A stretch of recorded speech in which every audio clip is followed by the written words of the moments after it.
Me llamo Mabel y vengo de la comunidad de La Cabe.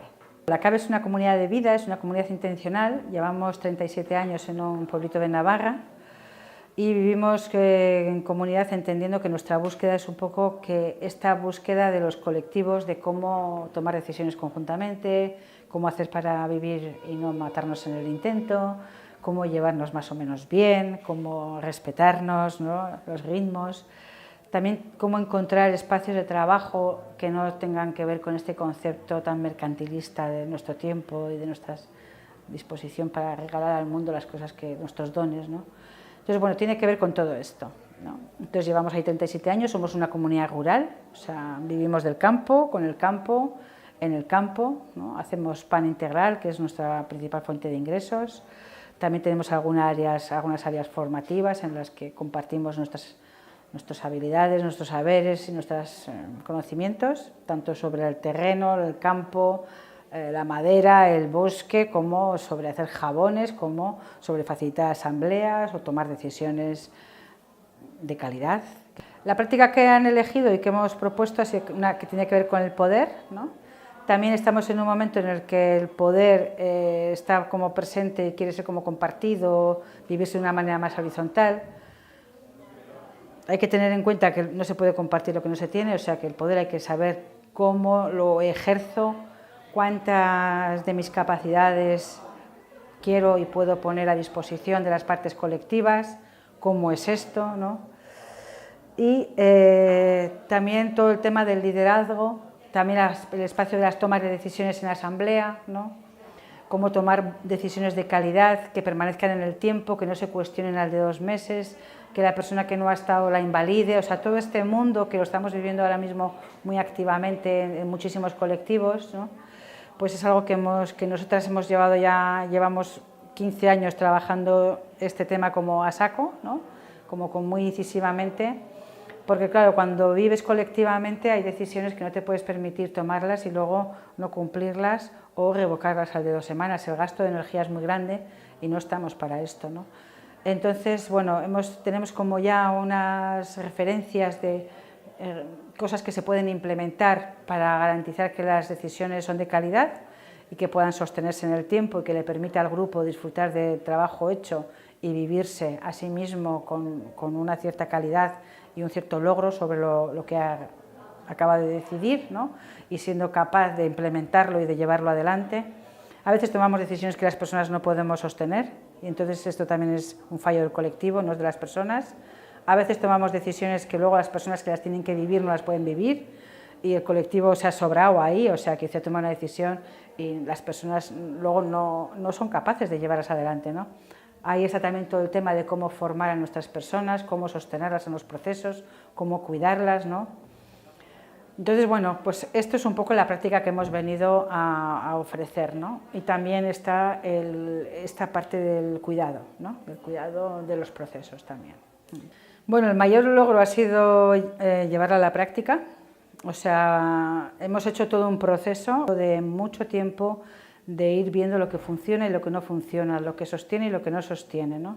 Lo que permite hablar a las personas, cada una en su lenguaje, y lo que no. Y ahí está mucho de las prácticas feministas, están mucho aquí, ¿no? Porque hemos comprendido, como somos mujeres muchas, y hemos comprendido que a veces para ser entendidas hay que usar un lenguaje de hombres, ¿no? Y no queríamos hacer esto en nuestro colectivo, pues nos hemos esforzado mucho en que haya muchos lenguajes diversos que puedan ser acogidos por la asamblea, aunque luego a la hora de terminar la redacción o de elaborar lo que sea que tengamos que elaborar o para lo que nos hayamos reunido, unifiquemos los lenguajes, pero las personas se pueden expresar cada una de su lenguaje.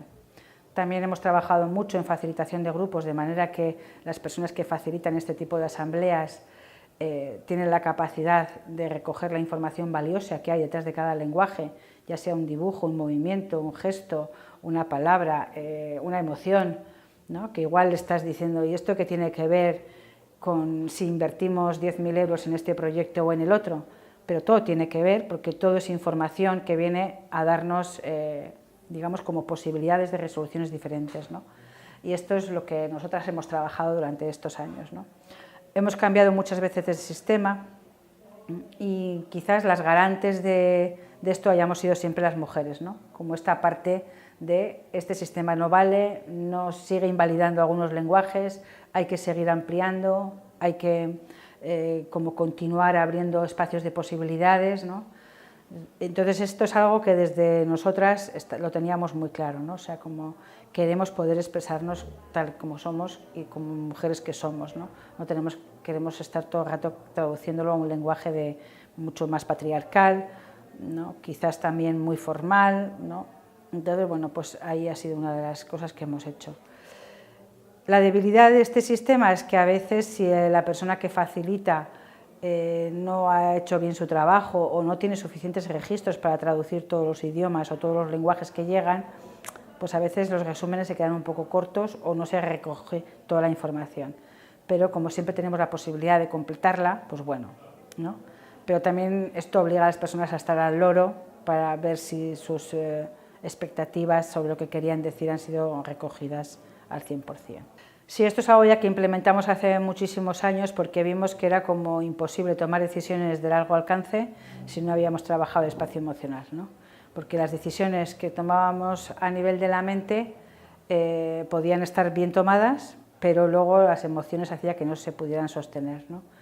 Entonces, normalmente primero cuando ya surge un tema nuevo, abrimos lo primero un espacio emocional solamente para que cada persona diga esto que estamos pensando que quizás se pueda hacer, cómo suena, ¿no? Y qué emociones se nos despiertan con esto, ¿no? Y ahí salen todo tipo de miedos o de rabias o de, ¿no?, informaciones que a veces ni podías pensar que las personas tuvieran, ¿no? A veces vienen de otros recuerdos, pues a mí cuando yo era pequeño también cortaron un árbol en casa de mi abuelo y me recuerdo que esto fue un trauma para la familia, yo no quiero saber nada. O sea, vienen a veces también cosas que vienen de las vidas de cada persona, pero también a veces son cosas que están en nuestro propio proceso de grupo, ¿no? O sea que, claro, yo esa decisión ya la planteé hace 2 años y tú te pusiste y ahora vienes tú con esta decisión. O sea, estas cosas que también nos pasan en los grupos, ¿no? Pues ahora no quiero, pues ahora te aguantas, ¿no? Pues a ver, ¿no? Todo esto es lo que se trabaja, ¿no? Entonces, primero se abre un espacio que es a veces un poco caótico porque sale de todo y luego se va como ordenando. No hace falta hacerlo solo en una sesión, pueden ser varias, ¿no? Hasta que todo ese espacio emocional está como mucho más sereno, cada persona ha sido capaz de escuchar todo lo que había, la parte del grupo que ha traído esta formulación o la totalidad del grupo que teníamos este proyecto, esto se devuelve con toda esta información emocional para que se reelabore, ¿no? A veces solamente ha sido una idea y se dice, bueno, visto el panorama, esta idea se descarta. Dentro de 5 años la volvemos a plantear, ¿no? Pero a veces hay mucho desahogo emocional, pero hay también una expectativa, hay un entusiasmo. Entonces, como que si hay estas cosas, se empieza a elaborar la propuesta y vuelve a pasar a un espacio emocional, ¿no? O sea, todavía no se toman decisiones para nada, o sea, es que ni nos imaginamos tomar una decisión, ¿no? Y esto va muy despacio. Y si la decisión es muy grande y hay mucha emoción, la vamos haciendo cada vez más pequeñita la decisión. O sea, el último proceso que hemos vivido, por ejemplo, en nuestra comunidad ha sido con una pista que queremos acceder para acceder al monte. Claro, venimos de la lucha de Itois, que hemos visto máquinas destrozar los pueblos y no queríamos saber nada de meter allí ninguna máquina ni nada. Entonces esto destapó, ¿no?, miedos, angustias, odios, bueno, muchos recuerdos de lo que haya sido la lucha de Itois, de ver esas máquinas devorándose las casas, bueno, muchísimas emociones, pero hemos tardado 2 años, 2 años y medio, ¿no? Entonces, en vez de tomar una decisión tan grande, fuimos a cachitos. ¿Queremos un acceso? ¿No? Ya veremos luego el acceso cómo es. ¿Queremos un acceso? Sí. Grande, pequeño, mediano, ¿no? Para coches, para caballos, para carros.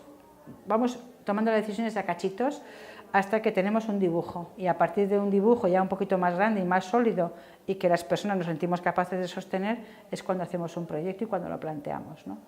Y a cada paso, las partes de ese plan que causan emociones se trabajan aparte, ¿no? Es decir, mira, me gusta el proyecto, pero esta curva yo no la soporto ahí porque vais a tirar este roble que lo planté cuando llegué, yo qué sé, ¿no? Cada persona tiene a veces sus miedos o sus ilusiones.